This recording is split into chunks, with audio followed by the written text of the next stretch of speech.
This is an image of Nimrod. This is an image of a cedar of Lebanon. Let's talk hard truths. In the Bible, there's a wedding feast. It's called Sukkot. It's also the time that most scholars believe Yeshua, Jesus the Christ, was born. Everything that your Father in heaven creates, the devil perverts. The devil cannot create. He is not the creator of everything. He only perverts to direct your worship towards him. The biblical feast of Sukkot, where Yeshua was probably born, is an 8-day feast. The first day is called the first grade day. You take a day off, you do no work, and you have a feast. The last day of the feast is the 8th day.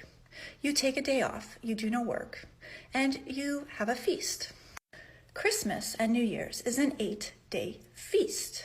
The first day, you take a day off, you have a feast. The last day, New Year's Day, you take the day off and you feast. These are both spiritual depictions of a wedding feast. Hebrew weddings last 8 days. One is the original creation and one is the deception of the enemy. I know you don't want to hear this. My comments are off for a reason. Whip out your Bibles. Go to Ezekiel 31. Remember that tree I showed you? This is a cedar of Lebanon. Cedar boughs, cedar. Father has a tree image in his word. The Creator created a tree image in his word as well.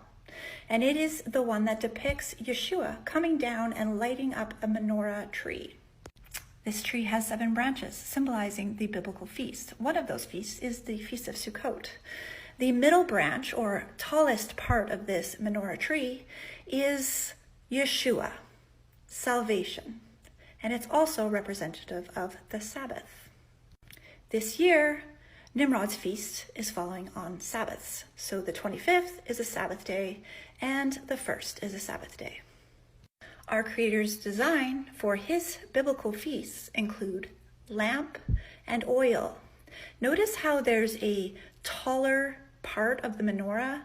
That candle is Yeshua that lights up the menorah. He comes down and lights up the menorah. You also have a star on your cedar of Lebanon tree that you have in your house. What does that star represent? This Christmas, there's going to be people keeping Father's Sabbath. And then there's going to be people celebrating a birthday. Yeshua's brides had lamps full of oil.